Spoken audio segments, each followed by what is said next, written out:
저는 60년대에 지금의 초등학교, 그때는 국민학교라고 했습니다. 국민학교를 다녔습니다.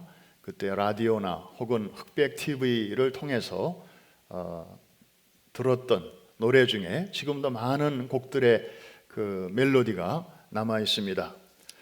그 건전가요 중에 하나인 창문을 열면이라는 노래가 있었습니다. 이 시스터즈가 불렀죠. 시작이 이렇게 됩니다. 아마 멜로디를 들으시면 그 노래 나도 알아. 하늘이 부릅니다. 창문을 열면, 이런 노래죠. 온 방에 가득하나 가슴에 가득, 잔잔한 호수같이 먼 하늘에 푸르름이 드리우는 아침입니다. 그리고 2절은 바람이 좋습니다. 창문을 열면 이마에 머리칼을 가슴에 스쳐 먼 어느 바다처럼 사릿 바람 당신과의 옛날을 일깨웁니다. 이런 노랫말인데요. 좀 노랫말이 예사스럽지 않아서 좀 이렇게 자료를 찾아봤더니 역시 청록파 시인 중에 한 분인 박두진 씨가 작사를 했고, 또 가고파로 유명한 김동진 선생님이 작곡하신 그런 노래였습니다. 오늘 설교 제목이 거기서 나왔습니다. 한번 따라해 주시기 바랍니다. 창문을 열면. 집집마다 창문 없는 집이 없죠. 창문의 역할은 무엇입니까? 대문이 있고 창문이 있습니다. 대문은 사람들이 왔다 갔다 하는 곳이고, 창문은 사람이 왔다 갔다 하진 않습니다. 가끔 왔다 갔다 하는 사람이 있다면 도둑입니다. 창문은 주로 이 바깥 세계와 내부 세계를 연결해주는 통로이지요. 그리고 집안의 나쁜 공기 바깥으로 다 뿜어내주고, 또 새벽에 신선한 아침 공기를 집에다가 공급해주는 통로이기도 합니다. 그래서 아침 저녁으로 우리 창문을 잘 열었다가 또 닫으면 온 식구들이 이제 건강하게 잘 자라게 되죠. 혹시 여러분 집은 집인데 창문이 전혀 없는 집 상상해 보셨습니까? 혹시 창문이 있기는 있는데 1년 내내 연 적이 없는, 그냥 언제나 닫혀 있기만 한 그런 집 또한 상상해 보셨습니까? 아마 그 안에 사는 사람들 별로 건강하지 않을 것입니다. 오늘 본문의 이야기는 창문에 대한 이야기입니다. 결론부터 말씀을 드리겠습니다. 혹시 듣다가 피곤해서 좀 입신에 들어가시는 분들을 위해서 결론부터 미리 말씀을 드리는 게 좋겠습니다. 우리 같은 이민자 출신의 다니엘이 정말 시기하는 사람들이 우글거리는 그런 한복판에서 승승장구할 수 있었던 비결이 있다면 그의 집에 열린 창이 있었기 때문입니다. 그의 집에 뭐가 있었다고요? 열린 창이 있었습니다. 아니 도대체 이 창이 어떤 창이길래 다니엘이 그렇게 우뚝 설 수 있었고 이길 수 있었고, 그리고 하나님이 그를 여전히 높여주셨는가? 오늘 잘 들으시면 아마 여러분들의 인생에 영원히 잊혀지지 않는, 그리고 놀라운 영적인 그 원리와 비결을 발견하시게 될 것입니다. 먼저 오늘이 다니엘서 6장인 걸 보니까 벌써 새해가 된 지 6번째 되는 주일인 것 같습니다. 우리가 새해 첫 주일부터 다니엘서를 한 장씩 차례차례 우리가 공부하고 있습니다. 오늘까지가 다니엘서의 전반부가 되겠습니다. 전반부는 히스토리, 역사입니다. 실제로 이 땅에서 있었던 일들을 이제 신앙의 시각으로 기술한 것이죠. 그리고 7장부터는 이제 비전, 영적인 환상 쪽으로 들어가게 됩니다. 일반인들은 잘 이해하기 어려운 이제 그런 내용으로 넘어가게 되죠. 다니엘을 죽이려는 음모가 이제 진행되고 있습니다. 우리는 지난 시간 다니엘서 5장을 통해서 벨사살 왕을 끝으로 바벨론 제국이 무너지는 그 장면을 보았습니다. 그리고 메데 페르시아 연합 제국이 시작되었습니다. 정금으로 된 머리 시대가 가고 이제 가슴과 양팔, 은으로 된 이 가슴과 양팔 시대, 곧 메데와 페르시아 제국 시대가 시작이 된 것입니다. 이 새로운 왕국의 초대 지도자는 다리오 왕이었습니다. 자, 다리오 왕이 가만히 생각을 해보니까 이전 바벨론 제국은 단일 제국이었습니다. 단합이 잘 됐습니다. 그런데 자기 나라는 보니까 메데 그리고 페르시아 두 제국이 이제 연합이 된 제국이옵니다. 그래서 어떻게 하면 이것을 좀 효과적으로 더 잘 통치할 수 있을까 고민하다가 모든 조직을 이제 재편하게 되었습니다. 나라 전체를 120개의 조각으로 나누고 미국식으로 말하면 스테이트로 나누고 그 각 스테이트마다 거버너를 세운 것입니다.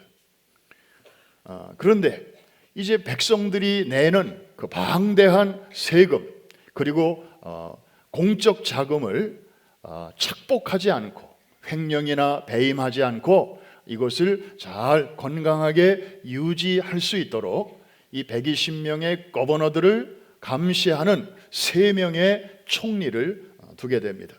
다니엘은 이 3명의 총리 중에 한 사람이었습니다.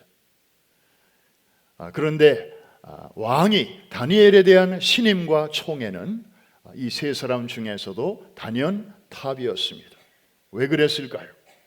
우리가 지금까지 다니엘서를 통해서 본 것처럼 다니엘은 지혜와 명철이 아주 탁월했습니다.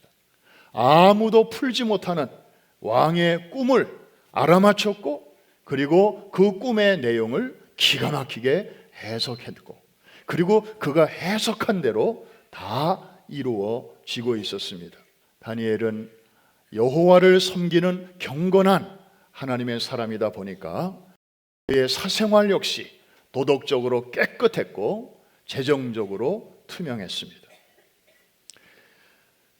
자, 그런데 이 타락한 그 당시의 관리들의 관점에서 볼 때 이 다니엘은 그들에게 장애물일 수밖에 없었습니다.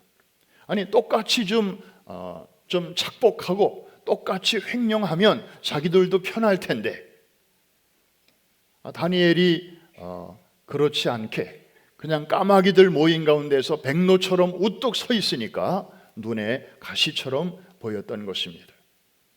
저놈만 없어지면 우리 세상이 될 텐데 그래서 결국에는 이 120명의 거버너들과 다른 2명의 총리들이 작당을 해가지고 다니엘 제거 작전에 돌입하게 됩니다. 그들의 생각은 이런 것이었습니다. 저 다니엘은 왕에게 아주 충성을 다한다. 그 까닭은 무엇보다도 자기 하나님에게 충성하기 때문이다.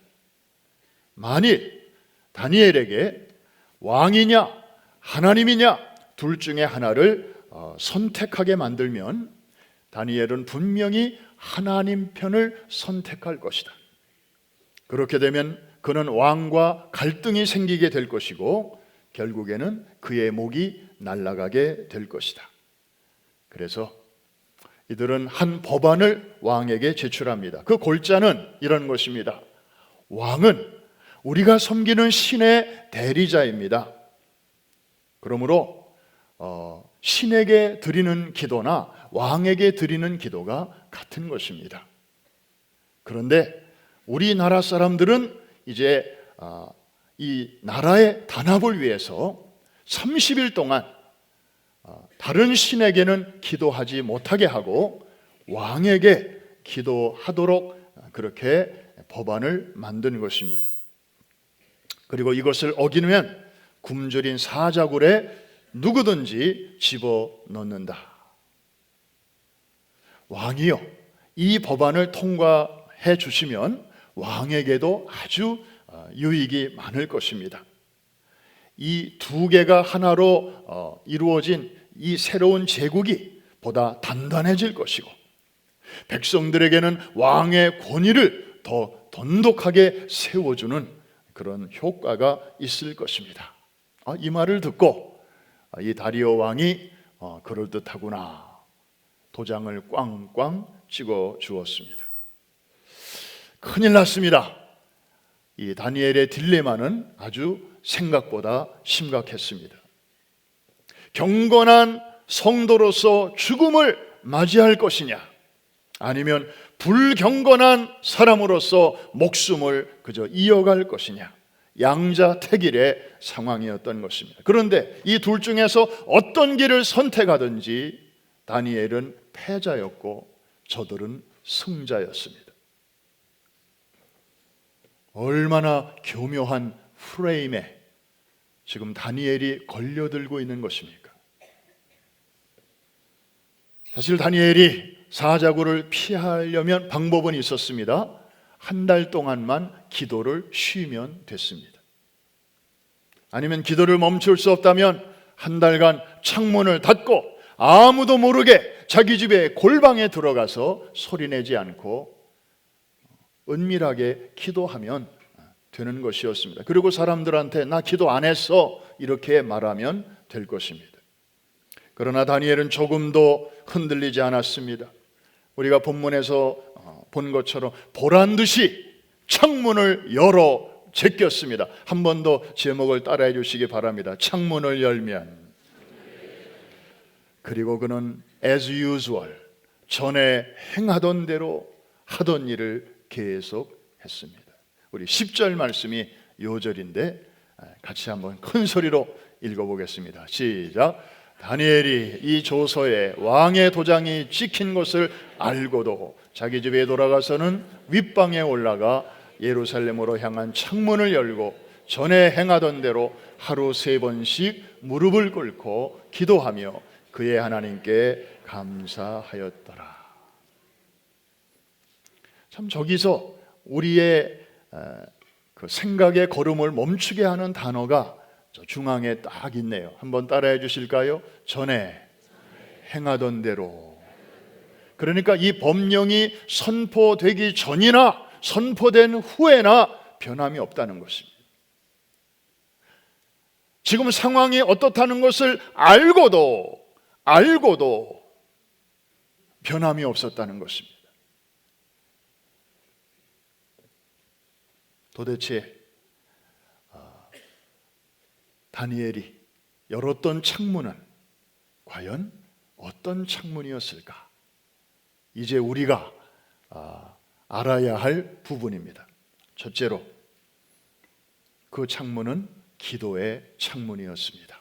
무슨 창문이었다고요? 기도의 창문이었습니다. 다니엘은 기도의 사람이었습니다. 말씀의 사람이기도 했지만 무엇보다도 기도의 사람이었습니다. 사실 다니엘만 기도했던 것은 아니죠. 그 당시 경건한 유대인들은 성전이 지어졌을 때 그들은 하루에 3번씩 성전에 와서 기도했던 사람들입니다. 시편 55편 17절에 그 유대인들의 기도 습관이 시적으로 잘 표현되어 있는데 같이 한번 읽어볼까요? 저녁과 아침과 정오에 내가 근심하여 단식하리니 여호와께서 내 소리를 들으시리로다. 3번 보이시나요? 언제 시작하죠? 저녁. 우리의 하루는 아침으로 시작하지만 유대인의 하루는 저녁부터 시작하죠. 창세기에 나타나듯이 저녁, 그 다음에는 아침, 그리고 정오. 이슬람 신자들은 5번을 기도하지만 유대인들은 하루에 3번을 저렇게 기도했습니다. 다니엘은 그 조상 대대로 이어져 오는 저 경건한 기도의 습관을 놓치지 않았고 자기의 삶의 거룩한 습관으로 그렇게 행하고 있었습니다. 우리가 여기서 한 가지 주목해야 할 것은 다니엘은 기도하되 우리들처럼 평소에는 기도 잘 안 하다가 특별한 일이 터질 때만 왕창 몰아서 기도하는 그런 스타일이 아니었습니다. 이 말을 들으면서 좀 찔리는 분이 계실지 모르겠습니다. 평소에 주일 예배만 겨우 나오던 분이 어느 날 새벽 기도나 금요 예배에 짠 하고 나타나시면 목회자의 마음은 두 가지가 이렇게 오버랩이 됩니다. 첫째, 아유 반갑다. 아유 저분이 새벽에 나오셨네. 아유 저분이 금요 예배로 나오셨네. 두 번째, 걱정됩니다.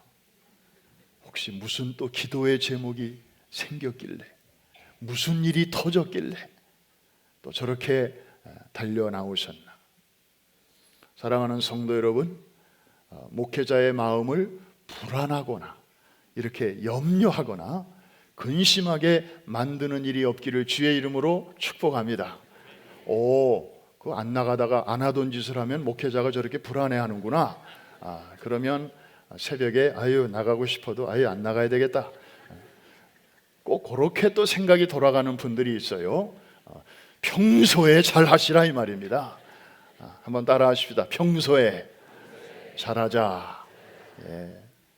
그냥 꼭 일이 터질 때만 그렇게 새벽 재단 뭐 금식 뭐 이런 거 하지 말고 그냥 월사 금식 한다 그럴 때 나와서 금식하시고, 또 새벽 기도 뭐 에브리데이 이렇게 나오는 것은 좀 힘들지라도 적어도 이렇게 마음에 정한 날짜에 그저 일주일에 한두 번이라도 이렇게 나와서 토요일 날 같은 때 좀 자녀들과 함께 나와가지고 이렇게 기도하는 습관을 들이면 아마 다른 날 나와도 그렇게 목회자가 놀라는 일은 없을 것입니다. 사랑하는 성도 여러분, 기도는 연약한 우리와 전능한 하나님을 연결해주는 거룩한 동아줄인 줄로 믿습니다. 기도의 시작이 기적의 시작인 줄로 믿습니다. 기도하면서도 염려하는 사람이 있고, 또 기도하면서도 또 걱정하는 분이 있으면 정말 이분은 너무 안타까운 분입니다. 그냥 둘 중에 한 가지만 하시는 게 우리에게 얼마나 좋은지 모릅니다. 집집마다 기도의 창문을 열 때 염려의 나쁜 공기, 근심의 아주 안 좋은 공기, 불안, 낙심의 나쁜 공기는 그 창문을 통하여 바깥으로 내쫓기게 될 줄로 믿습니다. 아울러 기도의 창문을 우리가 열 때에 소망의 공기, 위로의 공기, 용기와 능력의 공기가 위로부터 그 신선한 영적 바람이 우리의 심령과 가정에 그 창문을 통하여 들어오는 줄로 믿습니다. 규칙적인 이 서큘레이션, 에어 서큘레이션을 통해서 우리의 영과 혼과 몸이 흠이 없게 건강하게 잘 보존될 줄로 믿습니다. 이 은혜가 사랑하는 여러분 모두에게 있기를 주의 이름으로 축복합니다. 이 기도의 창문이 다니엘의 집에는 열려 있었어요. 이게 승리의 비결이었습니다. 그런데 이 창문은 또 하나의 의미가 있었습니다. 말씀의 창문이기도 했습니다. 무슨 얘기일까요? 다니엘은 평소에 전에 하던 대로 늘 하루에 3번 기도할 때 창문을 열었다 했는데, 동쪽에도 창문이 있었을 것이고 서쪽에도 있었을 것이고 남쪽에도 있었을 것이고 북쪽에도 있었을 것인데, 그는 항상 한쪽으로만 창을 열었습니다. 어디를 향한 쪽일까요?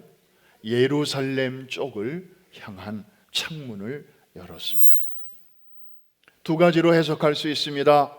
다니엘은 누구보다도 나라와 성전을 사랑했던 사람이었다.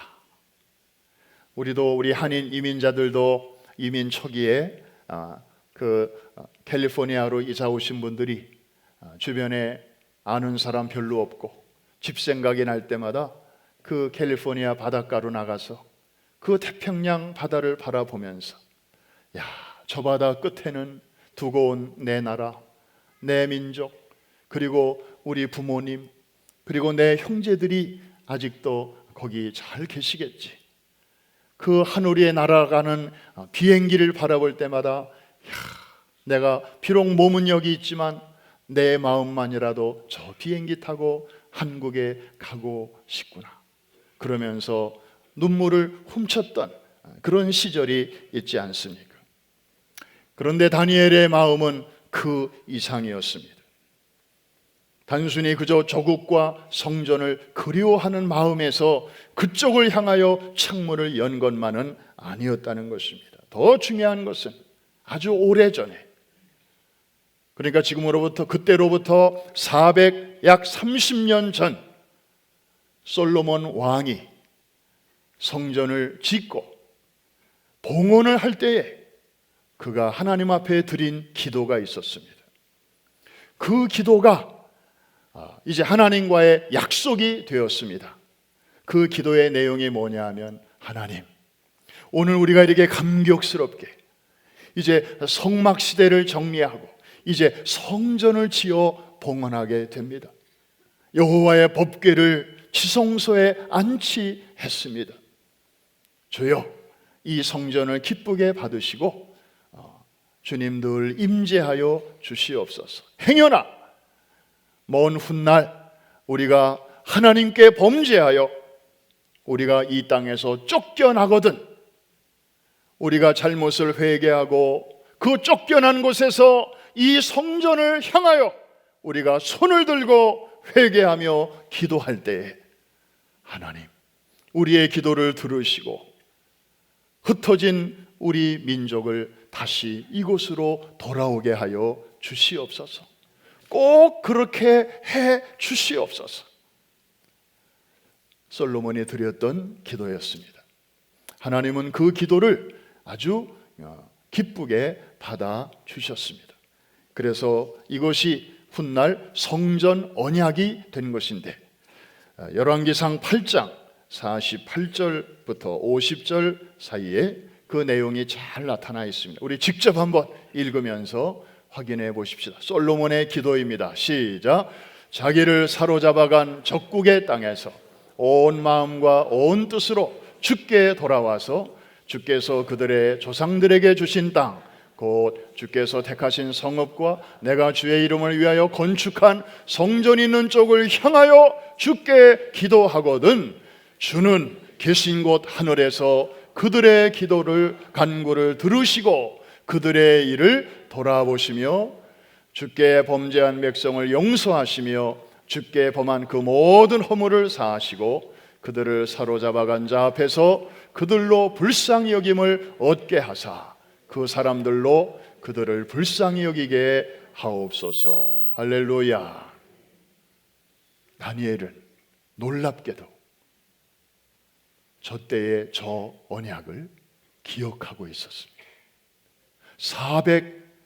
430년 전에 맺어진 그 언약을, 요즘처럼 성경도 보급이 제대로 되지 않았던 때에 그저 구전으로 하나님의 말씀을 들었던 그런 시대에, 그리고 지금 포로로 끌려와서 세상 말로 운 좋게 다니엘은 이렇게 주류 사회 속으로 들어가서 정말 부족한 것 없이 넉넉하게 살 수 있는 그런 상황 속에서도 다니엘은 그의 아버지로부터, 그의 할아버지로부터, 그의 믿음의 선배들로부터 전해 들었던 그 약속, 프라미스, 이것을 마음에 간직하고 있었던 것입니다.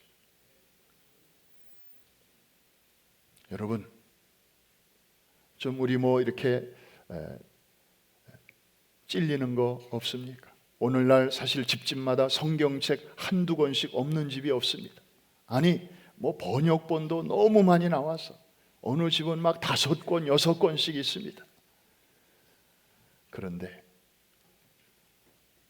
정작 우리의 마음에 하나님의 언약, 말씀이 정말 우리 안에 그만큼 풍성히 거하는가? 성경책은 많지만 약속은 우리 안에 빈약한 그런 성도들이 얼마나 많이 있습니까? 최소한의 지식을 가지고 최대한으로 하나님을 섬겼던 그런 신앙의 선배들의 모습 속에서 오늘날과 같이 최대의 여건 속에서도 겨우 뽑기도 최소한으로 하나님을 섬기는 게 아닌가, 너무 참 죄송한 생각이 들 때가 많습니다. 다니엘은 말씀의 창문을 열었습니다. 그 말씀을 의지하고 그쪽으로 연 것입니다. 하나님이 기뻐하셨습니다. 나중에 우리가 아는 사실이지만 그 약속대로 하나님은 어김없이 지키셨습니다. 70년 만에 이제 곧 등장할 페르시아의 고레스 왕을 통해서 저들을 이제 너의 나라로 돌아가도 좋다라는 귀한 영을 내리게 되죠. 자, 기도의 창문과 함께 다니엘의 집에는 말씀의 창문이 열려 있었습니다. 이 은혜가 여러분의 가정에도 있게 되기를 주의 이름으로 축복합니다. 마지막 또 하나의 창문이 있다면 그것은 감사의 창문이었습니다. 여러분, 지금 다니엘은요, 비록 지위는 높았지만 지금 상황은 아주 위험합니다. 감시당하고 있습니다. 왕이 전국에 발표한 이 법령은 사실 다니엘 한 사람을 겨냥한 것이었습니다. 아까 말씀드린 대로 정말 빠져나오기 어려운 프레임에 다니엘은 지금 걸려들고 있는 것입니다. Either way, 이 길을 선택하든지 저 길을 선택하든지 다니엘은 패자가 될 수밖에 없는 그런 교묘한 프레임이었습니다. 참 낙심할 수밖에 없는 그런 상황에서, 그런데도 그는 감사를 놓치지 않았습니다. 우리 6장 10절 우리 다시 한번 읽을 때에 맨 마지막 부분을 여러분들이 주목하시면서 읽어보시기 바랍니다. 시작. 다니엘이 이 조서에 왕의 도장이 찍힌 것을 알고도 자기 집에 돌아가서는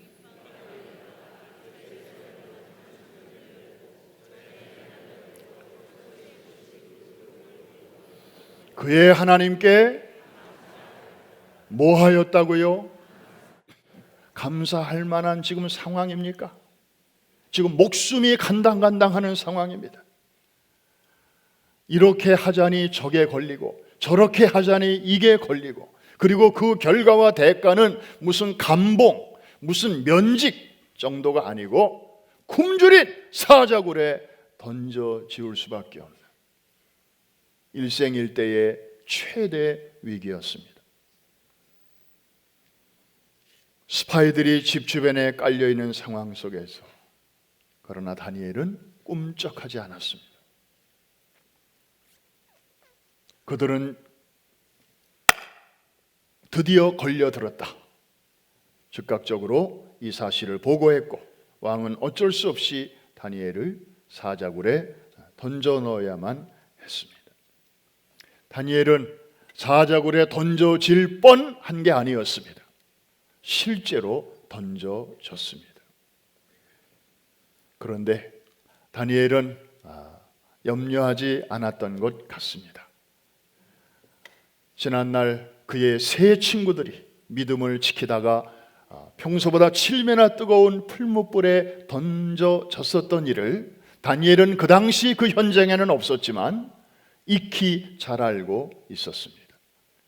3명이 들어갔는데 결국에는 4명이 보였고 그 불 속에서 하나님의 사자가 저들을 지켜주셨던 것을 다니엘은 잘 알고 있었습니다.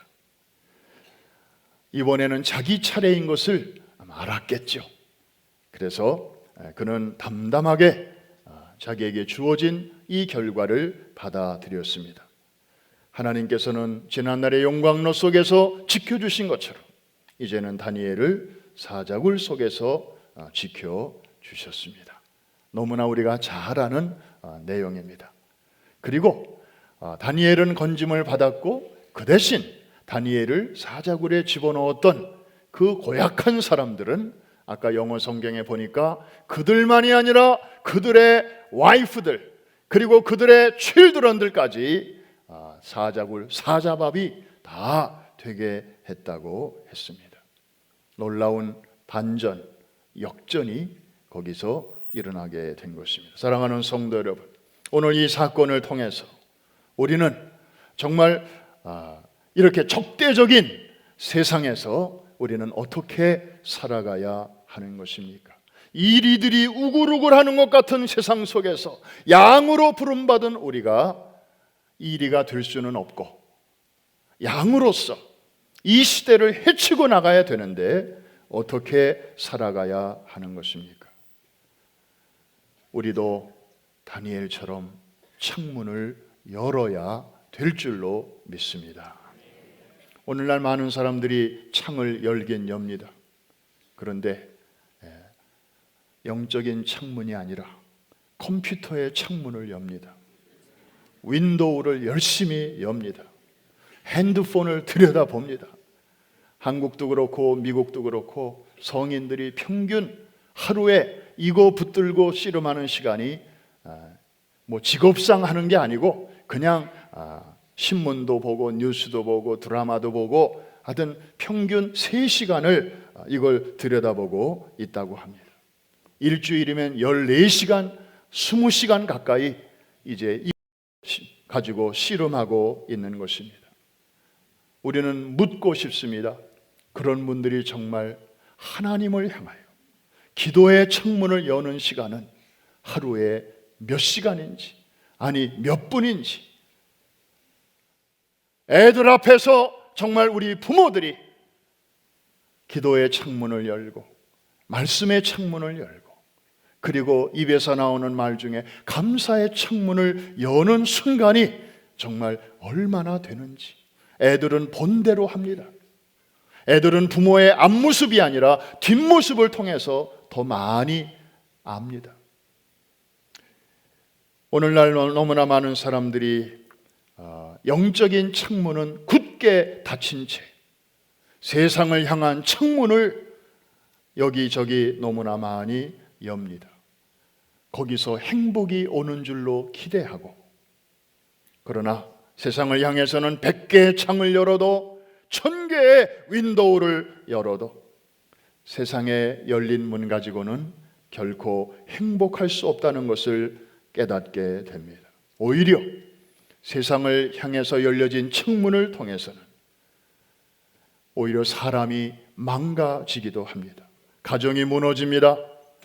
이 세상을 향하여 열린 문으로는 행복이 들어오는 것이 아니라 죄악이 들어오고 유혹이 들어오고 시험이 들어오고 범죄가 들어옵니다.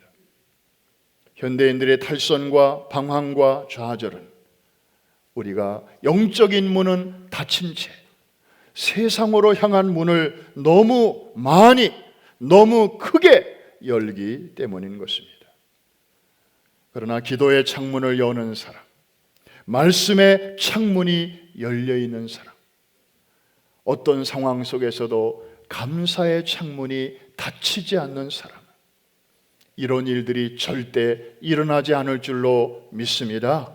하나님께서 우리에게 은혜를 주시고 감당할 수 있는 힘을 이 영적인 창문을 통하여 우리에게 공급하여 주시는 줄로 믿습니다. 요즘 가족 예배 드리는 집들이 많이 있음을 봅니다. 또 아름다운 이야기들이 벌써 많이 들립니다. 사실 아빠는 피곤해서 좀 빨리 자고 싶은데 애들이 가족 예배 드리자고 쫄라대면 그 애들의 성화에 못 이겨서 그냥 잠깐 졸다가도 또 일어나서 예배를 드린다는 것입니다. 어떤 가정은 아이들이 예배를 인도하는 집이 있어요. 아이가 예배위원장이고 부모가 예배위원입니다. 한 번 시켰는데 그 다음도 지가 또 하겠다고. 그래서 every Sunday에 또 every day에 가정 예배를 드리려 치면 아이가 그렇게 예배를 인도하는데 부모들이 깜짝깜짝 놀라는 거예요. 그냥 한없이 어린아이인 줄만 알았는데 기도하는 거 보면 어쩌면 그렇게 생각이 멀쩡하고, 그리고 정말 제가 우리 아이 맞나 싶을 정도로, 맞아요, 그 아이는 여러분의 아이가 아니에요. 여러분의 소유가 아니에요. 하나님께서 여러분을 통하여 세상에, 여러분의 가정에 맡겨주신 하나님의 소유고, 우리 부모는 청지기인 줄로 믿습니다. 아이들이 커가는 모습을 보면서 우리는 그것을 느끼게 됩니다. 가족 예배 드리면서 막혔던 가족끼리의 소통의 문이 열리고 감사의 문이 열립니다. 우리 이제 주일 대예배도 우리가 하나님의 임재를 경험하는 그런 아주 아름다운 시간이지만, 가정에서 드리는 그 예배, 작지만 하나님의 또 다른 그 은혜를 우리가 만지고 맛볼 수 있는 또 다른 하나님과의 스킨십, 복된 시간이지요. 그러는 사이에 여러분의 가정에서는 우리 시대의 다니엘들이, 우리 시대의 에스더들이 무럭무럭 자라게 되는 것입니다. 위쪽으로 난 창문을 여는 사람은 세상의 창문도 하나님이 열어주십니다. 하나님이 다니엘을 높여주셨듯이, 여러분, 다니엘은 정말 대단한 하나님의 은총을 받은 사람이었어요.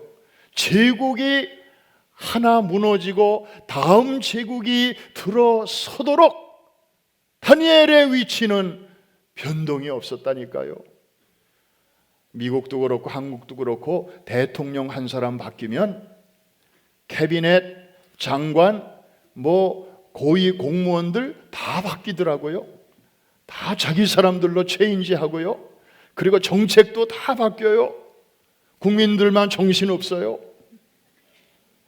그런데 다니엘은 어떻게 된 영문인지, 바벨론의 느부갓네살 왕 때도 높은 위치에 있었고, 마지막 왕 벨사살 때도 있었고, 그리고 제국이 바뀌어서 메데 페르시아 제국의 초대왕 다리오 왕 때도 이렇게 총애를 받았고, 오늘 본문 마지막 절에 보니까 페르시아의 고레스 왕 때까지도 다니엘의 영향력이 있었다. 그러니까 두 제국 네 왕에 걸치면서까지 하나님이 다니엘의 위치가 견고하게 하셨습니다. 할렐루야! 이것은 하나님만이 하실 수 있는 일이에요. 끝까지 하나님 편에 서는 자들에게 베푸시는 하나님의 놀라운 약속과 보장이요 축복인 줄로 믿습니다. 하나님은 오늘도 우리의 도움이 되십니다. 그 어마어마한 음모 속에서도 다니엘을 지켜주셨듯이 하나님은 오늘도 기도하는 사람을 지켜주십니다. 말씀을 붙드는 사람을 실망시키지 아니하십니다.